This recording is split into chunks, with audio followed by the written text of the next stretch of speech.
Igitabo uwifuzwa ibihe byose, igice cya 4. Umukiza yabavukiye. Iki gice gishingiye muri Luka, igice cya 2 umurongo wa mbere kugera kwa 20. Umwami w'icyubahiro yicishije bugufi birenze urugero kugira ngo yambare umubiri wa kimuntu. Yarasuzugurwaga akanarenganywa n'abantu bari bamukikije. Ubwiza bwe bwari butwikiriye kugira ngo icyubahiro asanganywe cye kuba icyo kurangamirwa. Yirinze ukwibonekeza uko ariko kose. Ubukire, icyubahiro cy'isi no gukomera k'umuntu ntibibasha gukiza ubugingo urupfu. Yesu yifuzaga ko abantu bamusanga batabitewe n'ikintu icyo ari cyo cyose mu bireshya by'iyi si, keretse gusa ubwiza bukomoka ku kuri mvajuru nibwo bwagombaga gukurura abo bashaka kumukurikira. Imico ya Mesiya yari yaravuzwe kera mu buhanuzi, kandi yifuzaga ko abantu bamwemera bashingiye ku bihamya by'ijambo ry'Imana.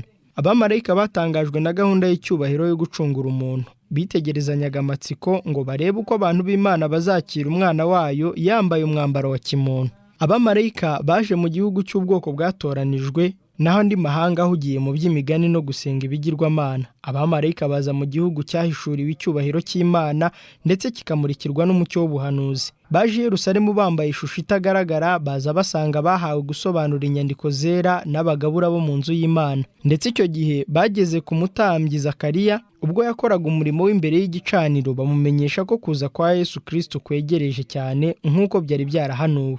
Muri icyo gihe ndetse integuza ya mbere yahise ivuka, kandi umurimo we wahamijwe n'ibitangaza n'ubuhanuzi. Inkuru nziza yo kuvuka kwe n'ibitangaza by'umurimo we byari byaramamajwe mu mahanga, nyamara Yerusalemu ntiyari yiteguye kwakira umucunguzi wayo. Intumwa z'ijuru zatangajwe no kwibonera ukudaha agaciro no kwirengagiza kwaranze abantu Imana yari yarahamagariye kugeza umucyo w'ukuri ku batuye isi. Ubwoko bw'Abayuda bwari bwararindiwe kuba bahamya yuko Kristo yagombaga kuvukira mu gisekuruza cya Aburahamu no mu cya Dawidi, nyamara ntibamenye ko kuza kwe kwari kwegereje cyane. Mu rusengero, ibitambo bya mu gitondo na nimugoroba bya buri munsi byerekezaga kuri Ntama w'Imana, nyamara ntibyabateye kwitegura kumwakira. Abatambyi n'abigisha b'ubwoko ntibamenye ko igikorwa kidasanzwe cy'ibihe byose cyari kigiye kuba. Basubiragamo amasengesho yabo atagira icyo avuze n'imihango yo kuramya ngo abantu babarebe, ariko mu guharanira ubutunzi n'icyubahiro cy'isi bakagaragara ko batiteguye guhishurwa kwa Mesiya. Iyo myifatire irangwa no kutagira icyo bitaho yakwiriye igihugu cyose cya Isirayeli. Imitima yo kwikunda kandi yigaruriwe n'iby'isi ntiyakozwaga iby'umunezero wari usabye ijuru. Bake gusa nibo bifuzaga kubona utigeze kubonwa. Abameze nk'abo nibo intumwa z'ijuru zabonekeye. Abamarayika barinze Yosefu na Mariya ubwo bavaga iwabo i Nazareti bagana umudugudu wa Dawidi. Itegeko ry'ingoma y'Abaroma ryo kwiyandikisha kw'abatuye ubwo bwami bwose ryageze no ku batuye mu misozi y'i Galilaya. Nk'uko kera Kuro yashyizwe ku ngoma y'ubwami bw'isi ngo aho umudendezi imbohe z'umwami Imana, niko Kayizari Augusto yakoreshejwe kuzuza umugambi w'Imana mu kuzana nyina wa Yesu i Betelehemu. Yari uwo mu rubyaro rwa Dawidi, kandi umuhungu wa Dawidi yagombaga kuvukira mu murwa wa Dawidi. Muri wowe Betelehemu, niko umuhanuzi avuga, hazaturuka uzantegekera Isirayeli. Igisekuru cye ni kirekire cyabayeho kuva kera cyane. Ariko muri uwo murwa w'ubwami bakomokamo, Yosefu na Mariya ntibamenywa, haba no kubahwa. Baguye agacuho nta n'icumbi, bahoranye imihanda yose y'uwo murwa, uhereye ku marembo y'umurwa ukageza iburasirazuba bwawo, ntibabona na hato ho kuruhukira iryo joro. Ntibabashije kubona icyumba mu macumbi yari yuzuriranye. Mu nzu igayitse aho amatungo yararaga niho babashije kubona ubuhungiro, maze aha bariho umucunguzi w'isi avukira. Abantu ntibabimenya, nyamara inkuru y'ibyishimo ikwira ijuru.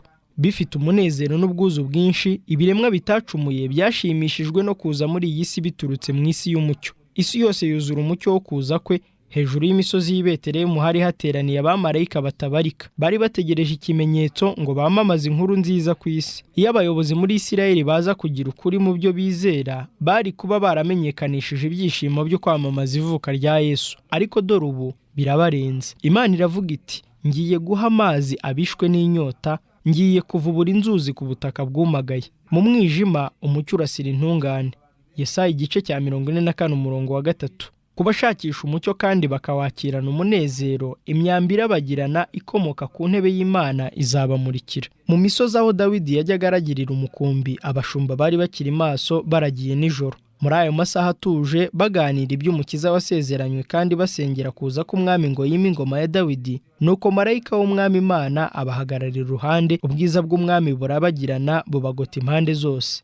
Bagira ubwoba bwinshi. Marayika arababwira ati, mwitinya, dore ndababwira ubutumwa bwiza bw'umunezero mwinshi uzaba ku bantu bose, kuko uyu munsi umukiza bavukiye mu murwa wa Dawidi, uzaba Kristo umwami.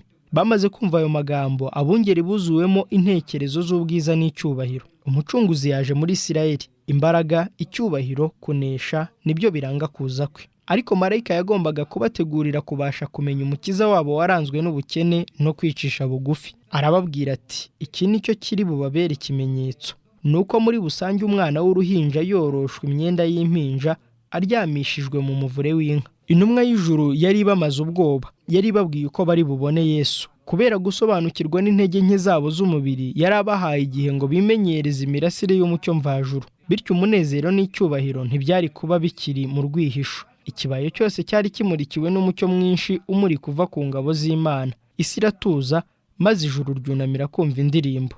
Mu ijuru icyubahiro kibi cy'Imana, no mu isi amahoro abe mu bo yishimira. Iyaba imiryango y'abantu muri iki gihe yasobanukirwaga n'iyo ndirimbo. Ayo magambo yavuzwe icyo gihe, amajwi y'indirimbo yaririmbwe azumvikana biruseho mu gihe giheruka, kandi yumvikane kugeza ku mpera z'isi. Ubwo zuba ryo gukiranuka azaza afite gukiza mu mababa ye, iyo ndirimbo izongera yumvikane mu ijwi risa n'iry'abantu benshi n'irisa n'iry'amazi menshi asuma, rivuga riti haleluya, kuko umwami Imana yacu ishobora byose iri ku ngoma. Ubwo abamarayika bagendaga barembera, umucyo wagiye ukendera, maze umwijima w'ijoro nanone wongera gutwikira imisozi y'i Betelehemu. Ariko ishusho y'umucyo utari warigeze ubonwa n'amaso y'abantu wasigaye mu ntekerezo z'abashumba. Abamarayika bamaze gusubira mu ijuru, abungeri baravuga bati, nimuze tujye i Betelehemu turebe ibyabayeyo, iby'umwami Imana itumenyesheje. Bagenda bihuta, basanga Mariya na Yozefu n'umwana w'uruhinja aryamishijwe mu muvure w'inka. Basubiranayo umunezero mwinshi, bavuga inkuru y'ibyo babonye n'ibyo bumvise. Ababumvise bose batangazwa n'ibyo abungeri bababwiye. Ariko Mariya abika ayo magambo yose mu mutima we, akajya ayatekereza, maze abungeri basubirayo bahimbaza, bashima Imana. Ijuru n'isi ntabwo bitandukanye cyane kurusha uko byari bimeze ubwo abashumba bumvaga indirimbo y'abamarayika. Umuntu na n'ubu niwe ijuru rihanze amaso ngo rimukure mu cyaha, nk'uko abagabo boroheje b'umwuga woroheje bahuraga n'abamarayika mu gicuku, bakavugana n'intumwa z'ijuru mu mirima no mu gasozi. Kuri twe mu buryo bw'ubuzima busanzwe, ijuru ribasha kuba hafi cyane. Abamarayika bo mu ijuru bazarinda intambwe z'abagendera mu mategeko y'Imana. Igitekerezo cy'i Betelehemu ni icyigisho kitarangira. Muri cyo hahishemo ubutunzi n'ubwenge n'ubumenyi by'Imana bitagira akagero. Dutangazwa n'igitambo cy'umukiza wemeye guhara intebe y'ubwami bw'ijuru, akayigurana umuvure, no gushagarwa n'abamarayika, akabigurana no kubana n'inyamaswa mu kiraro. Ukwishyira hejuru k'umuntu no kwiyumvamo ko yihagije bikozwe isoni imbere ye. Nyamara iyi yari intango gusa yo kumanuka kwe, asize icyubahiro cye kitarondoreka. Byari kuba ukwicisha bugufi kutarondoreka iyo umwana w'Imana aza gufata kamere y'umuntu cya gihe Adamu yari akiri intungane mu murima wa Edeni. Nyamara Yesu yemeye kamere muntu yari imaze imyaka 4,000 yarangijwe n'icyaha. Nkundi wese ukomoka kuri Adamu yemeye ingaruka zizanwa n'itegeko ry'uruhererekane rw'umurage w'abantu n'ababakomokaho. Ubusobanuro bw'izi ngaruka bugaragarira mu mateka y'abasekuruza bo ku isi. Yaje afite uwo murage ngo afatanye natwe imibabaro no kugeragezwa, no kuduha icyitegererezo cy'imibereho izirana n'icyaha. Mu ijuru Satani yari yaranze Kristo kubw'umwanya we mu bwami bw'Imana. Yarushijeho kumwanga n'igihe yacibwaga mu ijuru. Yagiriye urwango uwitangiye gucungura ubwoko bw'abanyabyaha. Nyamara muri iyo si Satani yavugaga ko ubutwara ari ubwe, niho Imana yemereye umwana wayo kuza, avuka ari uruhinja rutishoboye, rufite intege nke za kimuntu. Yemeye guhura n'ibirushya nk'iby'umuntu wese ahura nabyo, ngo arwane intambara nk'iy'umwana w'umuntu wese arwana, ku buryo yashoboraga kuneshwa akaba atsinzwe by'iteka ryose. Umutima w'umubyeyi uhora uhangayikiye umwana we. Yitegereza mu maso h'umwana we muto, maze agahindishwa umushyitsi no gutekereza ingorane z'ubu buzima. Ashaka gukingira uwo akunda ngo adahura n'imbaraga ya Satani ngo amurinde ibishuko n'intambara. Nyamara Imana yatanze umwana wayo w'ikinege kugira ngo ahangane n'intambara iteye ubwoba, ndetse no kwigerezaho guteye ubwoba, kugira ngo inzira y'ubugingo isezeranirwe abana bacu. Nimurebe urukundo. Genda wajuruwe kandi wishime wasiwe. Igice cya 5. Kwegurirwa Imana. Iki gice gishingiye muri Luka igice cya 2 umurongo wa 21 kugera kwa 38. Hafi iminsi 40 ishize nyuma y'ivuka rya Kristo, Yozefu na Mariya bamujyanye Yerusalemu kumwegurira Uwiteka no gutamba igitambo. Ibi byari bihuje n'amategeko y'Abayuda, kandi nk'incungu y'abantu Kristo yagombaga kubahiriza amategeko mu buryo bwose. Yari amaze kubahiriza umuhango wo gukebwa nk'isezerano rye ryo kumvira amategeko. Nk'igitambo cyagenewe gutangwa na nyina w'umwana, itegeko ryasabaga intama imaze umwaka umwe ivutse nk'igitambo cyoswa, hamwe n'icyana cy'inuma cyangwa intungura nk'igitambo cy'icyaha. Ariko amategeko yateganyaga ko niba ababyeyi ari abakene cyane ku buryo batabasha kubona umwana w'intama, bazana intungura ebyiri cyangwa ibyana by'inuma bibiri, kimwe nk'igitambo cyoswa n'ikindi nk'igitambo cy'icyaha, bikabasha kwemerwa. Ibitambo bizanirwa Uwiteka byagombaga kuba bidafite inenge. Ibi bitambo byashushanyaga Kristo, kandi ibi bigaragaza ko Yesu ubwe nta nenge yari afite ku mubiri we. Yari umwana w'intama utagira inenge cyangwa ibara. Igihagararo cye ntabwo cyarangwaga n'ubusembwa. Umubiri we wari ufite imbaraga kandi ari muzima, kandi mu mibereho ye yose yubahirizaga ibyo amategeko asaba. Mu by'umubiri ndetse n'iby'umwuka yari icyitegererezo cy'Imana yari yarateguriye abantu bose kuba bubahiriza amategeko yayo. Kwegurira Imana umwana w'imfura byakomokaga mu bihe bya kera. Imana yari yarasezeranye gutanga umwana w'imfura w'ijuru ngo akize abanyabyaha. Iyi mpano yagombaga kwakirwa muri buri muryango, babigaragarisha gutura Imana umwana wabo w'imfura w'umuhungu. Yagombaga kwegurirwa umurimo w'ubutambyi nk'uri mu cyimbo cya Kristo mu bantu. Mu gihe cyo kuvanwa muri Egiputa, kwegurira abana b'imfura Uwiteka nanone byarategetswe. Ubwo abana b'Isirayeli bari mu buretwa bw'Abanyegiputa, Uwiteka yategetse Mose kujya kwa Farawo umwami wa Egiputa kumubwira ati, Uwiteka aravuze ati, ubwoko bw'Abisirayeli ni umwana wanjye w'imfura, kandi narakubwiye nti rekura umwana wanjye agende ankorere, ariko wanze kumurekura. Nuko rero nzica umwana wawe w'imfura. Mose asohoza ubutumwa bwe, ariko igisubizo cy'umwami wishyira hejuru cyabaye ngo, Uwiteka ninde ngo numvire ndeka Abisirayeli? Sinzi Uwiteka, kandi ntabwo narekura Abisirayeli. Imana ikoresha ibimenyetso n'ibitangaza ku bw'abantu bayo, iteza Farawo ibyago bikomeye. Icyaherutse nuko marayika murimbuzi yategetswe kwica abana b'imfura bose, ari ab'abantu cyangwa inyamaswa by'Abanyegiputa. Kugira ngo Abisirayeli barokoke, bategetswe gusiga ku nkomanizo z'imiryango yabo amaraso y'umwana w'intama wishwe. Inzu yose yagombaga gushyirwaho ikimenyetso kugira ngo marayika naza kurimbura abashe guhita ku ngo z'Abisirayeli. Imaze guhana Abanyegiputa, Imana yabwiye Mose iti, mweze uburiza bwose bwo mu Bisirayeli bubu ubwanjye, imfura z'abantu n'uburiza bw'amatungo ni ibyanjye. Ku munsi nicaga abana b'imfura bo mu gihugu cya Egiputa bose, niho niyereje abana b'imfura bose bo mu Bisirayeli n'uburiza bw'amatungo. Bazaba banjye, ndi Uwiteka. Ubwo imirimo yo mu ihema ry'ibonaniro yari imaze gushyirwaho, Uwiteka yatoranyije umuryango wa Lewi mu cyimbo cy'imfura zose za Isirayeli ngo babe ari bo bamukorera mu buturo bwera. Ariko abana b'imfura bagombaga gukomeza kuba b'Uwiteka, hanyuma bakabasha gucungurwa hakoreshejwe ikiguzi. Ko niko itegeko ryo kumurikira Uwiteka abana b'imfura ryahawe agaciro. Mu gihe ryari urwibutso rw'uko Uwiteka yakijije abana b'Isirayeli, ryanasuraga gucungurwa gukomeye kuzazanwa n'umwana w'Imana w'ikinege.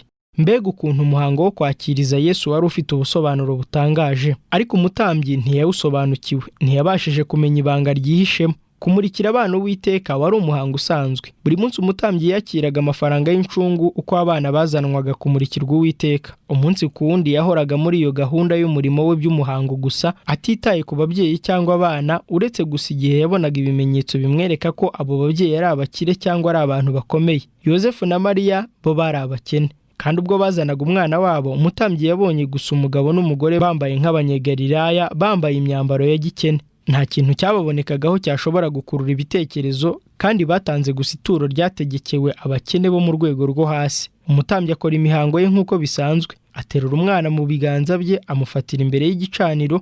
Amaze kumusubiza nyina, yandika izina Yesu mu muzingo w'igitabo cyandikwamo abana b'imfura. Nta na gato yigeze atekereza ubwo urwo ruhinja rwari mu biganza bye ko ari umutware w'ijuru, umwami w'icyubahiro. Umutambyi ntiyigeze atekereza ko uyu mwana ari we Mose yari yaranditseho, umwami Imana izabahagurukiriza umuhanuzi muri bene wanyu umeze nkanjye, nuko muzamwumvire mu byo azababwira byose. Ntiyatekereje ko uyu mwana ari wa wundi Mose yifuzaga kubona icyubahiro cye. Nyamara ukomeye kuruta Mose niwe wari mu biganza by'umutambyi, kandi ubwo yandikaga izina ry'uwo mwana yari arimo yandika izina ry'uwo wari urufatiro rw'imyizerere yose y'Abayuda. Iryo zina niryo ryari kuzaba urwandiko ruyiciraho iteka, kuko gahunda yo gutamba ibitambo yari igeze ku iherezo. Igishushanyo cyari kigeze kuwo gishushanya igicucu gihuye na nyiracyo. Ubwiza bwa Shekina bwari butakiri mu rusengero, ariko mu mwana w'i Betelehemu niho hari hahishwe icyubahiro, cya kindi abamarayika bunamira. uru ruhinja rwari rutaragira icyo rumenya, ni rwo rwari imbuto yasezeranywe, akaba wa wundi igicaniro cya mbere cyo mu marembo ya Edeni cyerekezagaho. Uyu ni we wari Shilo, we utanga amahoro. Uyu ni we wabwiye Mose ko izina rye ari Ndi. Ni we wari mu nkingi y'igicu n'iy'umuriro ayobora Abisirayeli. Uyu ni we abahanuzi bari baravuzeho kera. Ni we wari uwifuzwa n'amahanga yose, akaba igishyitsi, akaba n'urubyaro rwa Dawidi, kandi ni we nyenyeri igurumana yo mu ruturuturu. Izina ry'uru ruhinja rworoheje ryanditswe mu muzingo w'igitabo cya Isirayeli, rivuga ko ari umuvandimwe wacu, akaba n'amizero y'abantu bacumuye. Uruhinja rwari rumaze kwishyurirwa amafaranga y'incungu, ni rwo rwari kuzishyura ingwate y'ibyaha by'isi yose. Niwe wari umutambyi ukomeye utwara inzu y'Imana, we muyobozi w'ubutambyi budakuka, utuburanira, kandi uri iburyo bwikomeye cyane yo mu ijuru. Ibya mwuka bisobanurwa mu buryo bw'umwuka. Mu rusengero umwana w'Imana yarobanuriwe umurimo yari yaraje gukora. Umutambyi yamurebaga nk'uko yarebaga izindi mpinja, ariko nubwo atabonye cyangwa ngo yumve ikintu kidasanzwe, igikorwa cy'Imana cyo gutanga umwana wayo cyaragaragaye. Uyu muhango ntiwarangiye hatagize umenya Kristo. I Yerusalemu hariho umuntu witwaga Simeyoni. Uwo yari umukiranutsi witondaga, kandi yategerezaga ihumure ry'Abisirayeli. Mwuka Muziranenge yari muri we. Yari yarahanuriwe na Mwuka Muziranenge ko atazapfa atarabona Kristo w'Umwami Imana. Ubwo Simeyoni yinjiraga mu rusengero, yabonye ababyeyi bamurikira umutambyi umwana wabo w'umuhungu w'imfura. Imyambarire yabo yari iya gikene, ariko Simeyoni amenya impanuro za Mwuka, maze yumva adashidikanya ko umwana urimo kumurikirwa Uwiteka ari ihumure ry'Abisirayeli, uwo ategereje kubona. Nk'umutambyi wari wumiwe, Simeyoni yabaye nk'umuntu utewe hejuru n'ibyishimo. Umwana yari amaze gusubizwa Mariya, nuko Simeyoni aramuterura maze amumurikira Imana, maze ibyishimo atigeze agira yumva bisabye umutima we. Ubwo yari agiteruye Umukiza wari ukiri uruhinja amwereka ijuru, yaravuze ati: Mwami, noneho urasezerera umugaragu wawe amahoro nk'uko wabivuze, kuko amaso yanjye abonye agakiza kawe, ako witeguye mu maso y'abantu bose, kuba umucyo uvira amahanga no kuba ubwiza bw'ubwoko bwawe bw'Abisirayeli. Umwuka w'ubuhanuzi yari muri uyu muntu w'Imana, kandi ubwo Yosefu na Mariya bari bahagaze aho bagitangajwe n'ayo magambo ye, yahise abasabira umugisha, abwira Mariya ati: Dore uyashyiriweho kugira ngo benshi mu Bisirayeli bagwe, benshi babyuke, abe n'ikimenyetso kigirwa impaka. Kandi nawe inkota izagucumita mu mutima, kugira ngo ibitekerezo by'imitima ya benshi bishyirwe ku mugaragaro. Ana nawe umuhanuzikazi arinjira, maze ahamya amagambo ya Simeyoni yerekeye Kristo. Ubwo Simeyoni yavugaga, mu maso ha Ana huzuye umucyo w'icyubahiro cy'Imana, maze asuka ishimwe ryari ryuzuye umutima we, kuko yemerewe kubona Kristo Umwami. Aba basengaga bicishije bugufi, ntibaruhiye ubusa biga iby'ubuhanuzi. Nyamara abari mu myanya y'ubutegetsi n'abatambyi mu Isiraheli, nubwo nabo bari barumvise amagambo y'agaciro y'ubuhanuzi, ntibagenderaga mu nzira z'Uwiteka, kandi amaso yabo ntiyahumukiye kubona umucyo w'ubugingo. Ni nako bikimeze. Ibikorwa ijuru ryose ryitaho ntibigaragarira amaso ya bamwe. Gusohora kwabyo ku gihe ntibyitabwaho n'abayobozi b'idini hamwe n'abasengera mu nzu y'Imana. Abantu bishimira Kristo mu mateka, bagatera umugongo Kristo uhoraho. Amagambo Kristo yavuze ahamagarira abantu kwitanga, baba bari mu bukene no mu mibabaro bifuza kuvamo, cyangwa baharanira gukiranuka kubasaba guca mu nzira y'ubukene, imibabaro no gushinyagurirwa, ntibyitabwaho muri iki gihe nk'uko atitabwagaho no mu myaka 1800 ishize. Mariya akomeza gutekereza ku buhanuzi burebure kandi bwagutse bwavuzwe na Simeyoni. Ubwo yitegerezaga umwana mu biganza bye, maze akibuka amagambo yavuzwe n'abashumba b'i Betelehemu, yuzuye ishimwe ry'umunezero n'umucyo w'ibyiringiro. Amagambo ya Simeyoni yagaruye mu bitekerezo bya Mariya ubuhanuzi bwavuzwe na Yesaya ngo, mu gitsina cya Yesaya hazakomoka agashami, mu mizi ye hazumburuka ishami ryera imbuto. Umwuka w'Uwiteka azaba kuri we, umwuka w'ubwenge n'uw'ubuhanga, umwuka wo kujya inama n'uw'imbaraga, umwuka wo kumenya Uwiteka n'uwo kumwubaha. Gukiranuka kuzaba umushumi akenyeza, kandi umuravu uzaba umushumi wo mu rukenyerero rwe.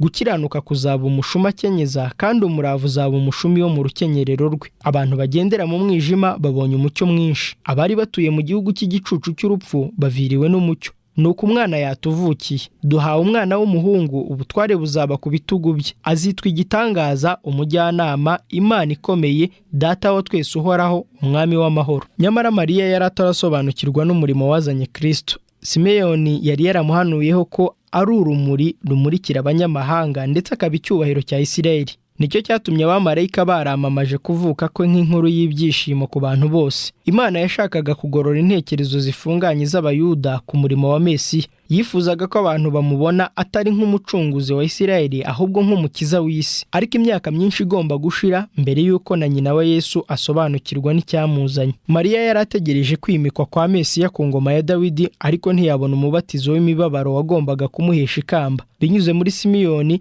byahishuwe ko Mesiya atazemerwa mu isi yose. Mu magambo yabwiye Mariya, inkota izagucumita mu mutima. Imana mu buntu bwayo yahaye nyina wa Yesu gutekereza ku kababaro yari atangiye kugira kubw'umwana we. Dore niko Simiyoni yari yaravuze, uyu ashyiriweho kugira ngo benshi mu Bisirayeli bagwe, benshi babyuke, abe n'ikimenyetso kigirwa impaka. Bagombaga kugwa maze bakongera kubyuka. Tugomba kwikubita ku rutare tugashenjagurwa narwo mbere y'uko tuzamurwa muri Kristo. Inarijye igomba kwimurwa, ubwibone bugomba gucishwa bugufi niba tugomba kumenya icyubahiro cy'ubwami bw'Imana. Abayuda ntibari biteguye kwemera icyubahiro kibonerwa mu nzira yo kwicisha bugufi. Bityo rero ntibari biteguye kwakira umucunguzi wabo. Yari ikimenyetso kigirwa impaka. Kugira ngo ibitekerezo by'imitima ya benshi bishyirwe ku mugaragaro mu gusobanukirwa imibereho y'Umukiza, imitima ya bose ndetse uhereye ku muremyi kugeza ku mutware w'umwijima ishyirwa ku mugaragaro. Satani yagaragaje Imana nk'iyikunda kandi ikandamiza, yikubira byose kandi itagira icyo itanga, isaba gukorerwa n'ibiremwa byayo ku bw'icyubahiro cyayo, nyamara nta kitanga cyabagirira akamaro. Ariko impano ya Kristo ishyira ku mugaragaro ibyari mu mutima wa Data wa twese. Ibyo bihamya ko ibitekerezo by'Imana kuri twe ari amahoro, si ibibi. Byerekana ko nubwo urwango Imana yanga icyaha rufite uburemere bw'urupfu, urukundo afitiye abanyabyaha ruremereye kurenza urupfu. Igihe azaba amaze kuducungura nta na kimwe azisigariza, nubwo cyaba ingenzi gite, nyamara ari ngombwa mu kuzuza umurimo we. Nta kuri kw'ingenzi yizigamiye ku byerekeranye n'agakiza kacu, nta gitangaza cy'ubuntu kirengagijwe, nta ntumwa y'ijuru itarakoreshejwe.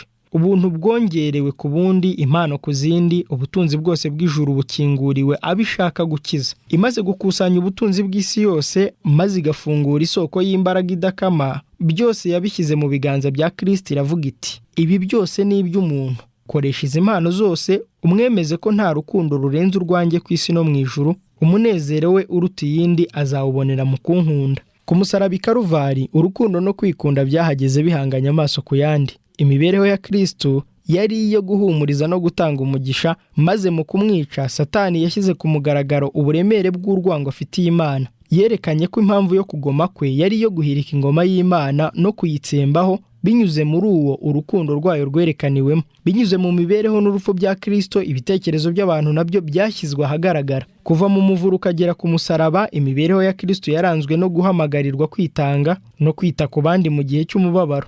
Iyo mibereho yahishuye imigambi y'abantu. Yesu yaje afite ukuri mvajuru, kandi abumva ijwi ry'Umwuka Wera bose baramusanga. Abaramya kwikunda nabo ubwami bwa Satani. Mu myifatire yabo imbere ya Kristo, abantu bose bagomba kwerekana uruhande bahagazemo, maze buri muntu akicira urubanza. Ku munsi w'urubanza ruheruka, buri wese uzarimbuka azasobanukirwa n'icyamuteye kwanga ukuri. Umusaraba uzerekanwa, kandi akamaro kawo kazasobanukira buri ntekerezo yari yarahumishijwe n'icyaha. Mu kwerekwa iby'i Karuvari n'uhapfiriye urupfu rutangaje, abanyabyaha bazahagarara batsinzwe n'urubanza. Impamvu yose y'ibinyoma izabikuweho. Ubuhakanyi bw'abantu buzagaragaza inkomoko yabwo y'icyaha bidasubirwaho. Abantu bazabona icyo bahisemo icyo ari cyo.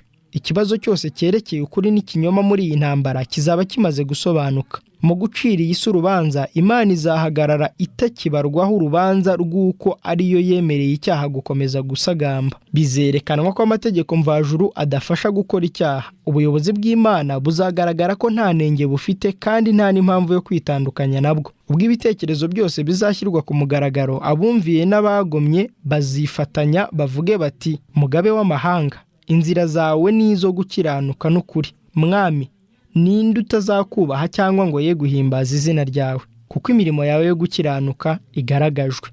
Ibyahishuwe igice cya 15 umurongo wa 3 n'uwa 4.